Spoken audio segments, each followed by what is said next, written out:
kimi şəhidlərimizi də bölgələrə bölməməliyik. Bugün bizim bölgədən olan şəhidimizin bacısı da sizin görüşünüzə gəlib. Əslən, Xudac şəhidimiz olan Fəxrəddin Fərəcovun bacısı Rübarda xanım. Onu da eşidək. Çox sağ olun, İsmət xanım. Təşəkkür edirəm. Mən də öz növbəmdə İsmət xanım məktəb rəhbərinə təşəkkür edirəm. Fərəcov Amma aydın olaraq mən o qədər ali dərəcədə, yəni sizlə yəni tanışlıq olmuş, indi gəlsin, həqiqətən də yəni tanış oldum. Təşəkkür edirəm.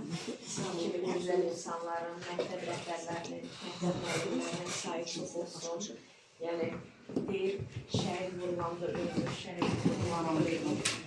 Yəni, bir ana üçün, bir bacı üçün bundan gözəl nə ola bilər ki? Yəni, bir şəhid anası nə istəyə bilər ki? Yalnız və yalnız onun övladı yaşasın, onun övladı unudulmasın. Ona görə də öz növbəmdə sizə təşəkkür edirəm. Çox sağ olun. Rübarda xanımın qızımın oğlu da gimnaziyada Tacəddinin oxuduğu məktəbdə şagirdidir və sinif otağını daşıyır. Mən necə deyirəm? Həmin sinif Tacəddin adını daşıyır. Bugün Tacəddinimizin cənnətdəki 30-cu il dönümüdür. Allah bütün şəhidlərimizin məqamını uca eləsin, ruhlarını şad eləsin.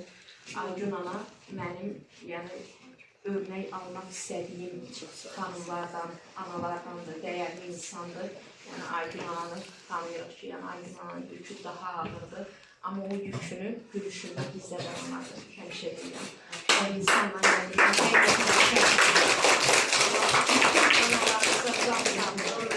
Bunlar hər biri, mənim anam uzaqda olsa da, hər biri mənim anamdır. Sən sağ ol, sən bacı bunlara qardaşını gözəl yaşadırsan, bu anaların yanındasan.